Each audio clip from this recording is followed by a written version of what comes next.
Hey guys, thanks for tuning in to Comic Book Nostalgia. I'm CB Nostalgia, and I thought we could take some time to talk about Namor. Well, as many of you know, we've been deluged today with all kinds of really interesting Namor news. Now, none of this is from Marvel Studios or Disney, so it is pretty interesting, but we're going to take this with a grain of salt, diving right into the story, because nothing has been confirmed, official, or absolutely approved from those sources. Remember, nothing's canon until Kevin Feige or somebody from Disney says it is, so before we dive in, I want to make sure everybody understands that. Now, over the course of the last 24 hours, we've gotten all kinds of interesting stuff. We've got some concept art, although fuzzy concept art. We've got some merchandise providing some interesting art and a new logo. And then we got a full-on report from a Brazilian website breaking down what supposedly Marvel Studios is doing with their version of Namor. So let's take a couple minutes to dive in.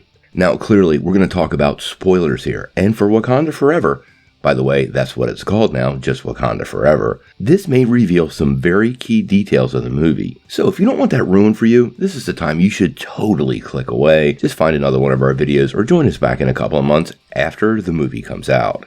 Now, if we rewind the tape, the Namor news first started trickling out around 2019. When Tenoch Herrera was first cast, there were some rumblings that he could be Namor, but many people, myself included, thought there was a distinct possibility he was going to play White Tiger. Now, shortly after we started hearing these stories, there were more casting reports that indicated Marvel Studios was looking for actors of Mayan heritage. So there have been some clues on what Marvel intended for quite a while, and now all of those pieces seem to be coming together. First, let's dive into the concept art. Now, earlier today, some art leaked online, and I want to be clear, this is a horrid picture, but people are claiming this is actually Namor. Check it out. Now, like I said, super fuzzy, but it absolutely does remind me of Namor. You can even pretty much see the wings on his feet. Now, conceptually, I do see quite a few differences versus the comics version, most notably the necklace, which does fall in line with the Mayans, which, we were hearing were going to be cast as part of this project. Now, again, this didn't come from Marvel Studios, so take it with a grain of salt, but it is not unlike many other things we've gotten in the recent months that turned out to be totally true. Now, to follow this up, we got multiple merch shots for the second Black Panther movie. Now, one of the things is a new logo, and if you're paying attention, it's no longer called Black Panther Wakanda Forever, it's just simply called Wakanda Forever. So I kind of like that look. Now, then there's the hat, which has a really interesting logo on it. Now, some people have suggested this is the jaguar god of Aztec society, known as Tepe-o-Little. Hopefully, I pronounced that right. Doubling down that the Atlanteans are indeed going to be based on Aztec or Mayan culture. Now, these are all pretty interesting details overall, but then the report from down in Brazil came out, and that appears to be really diving deep into the story. Now, this comes from the Brazilian website Chipu, which once again is not an official source, but they did hit a couple of Marvel stories a couple of months ago, and what they have seems to put all of these pieces in place from what we already know about the project. Now, this is what their report is saying, and it appears Marvel is making some major changes to Namor. In the report, they indicate the character will not originate from Atlantis, like in the comics, but he will be from the Central America region and will come from a historically submerged city. Now, both the Aztecs and the Mayans have lots of history with cities and water. As a matter of fact, there have been quite a few discoveries in the Gulf of Mexico of submerged Mayan cities, so I think that's the direction they're going. They're also saying he will be the son of a human with the queen of the submerged people, and that Tenoch Herrera will indeed be Namor.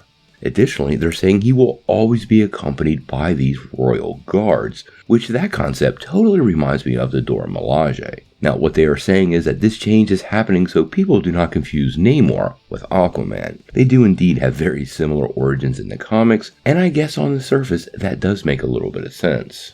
They also went on to confirm that Namor's uniform or costume will be inspired by a traditional look, and will indeed be those very simple shorts with very few embellishments, very similar to his modern comic costume, which ironically seems to be exactly what that concept art from earlier in the story is showing us. So again, the pieces seem to be fitting together.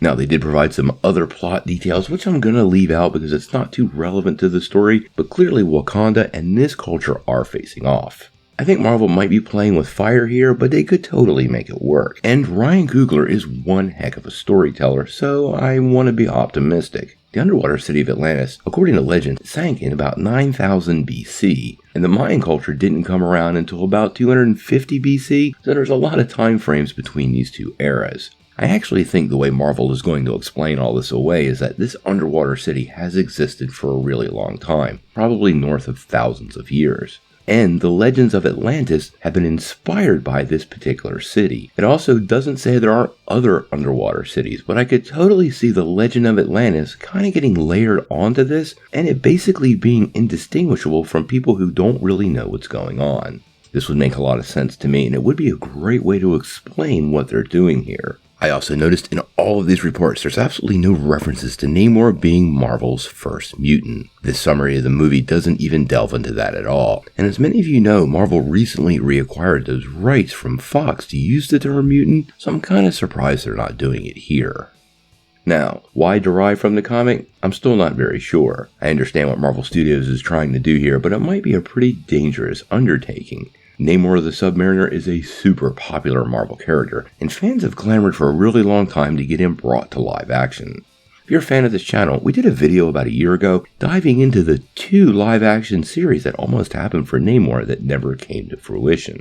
Now obviously we're going to have to see how all this works out once the movie is out. It's actually going to hit theaters this November. And I'm going to trust Marvel Studios until they give me reason otherwise, but I absolutely think they might be playing with fire here, and this is a pretty dangerous outtaking if they're not able to stick the landing. I'm a pretty big fan of Namor. I want it done right, and changing origin stories, especially making this level of a change to an origin story, is a really big stretch and could turn out to be quite the mistake. Now, remember, this is not coming from Marvel Studios, and this report has not been confirmed by anybody who's officially with Marvel. But like many of us have found out, lots of these leaks turn out to be true, and we've been hearing Mayan associations with this project since very early on, going all the way back to 2020, so these pieces do make a lot of sense based on what we already know. Obviously, we're going to find out really soon in the near future. The movie's not that far out, and we should be getting a trailer really any week now. So when that drops, it'll probably confirm or potentially debunk this whole story. But until then, I gotta know what you guys think. What do you think of the idea of Marvel Studios making Namor from another ancient submerged city descended from Mayan and Aztec culture? And do you think this is a move to separate the character from DC's Aquaman? Personally, I think audiences are more than smart enough to tell the difference. But tell me what you think in the comments below. If you like this video, make sure you hit like, click subscribe, and if you don't ring that bell, you're not getting any updates. Peace.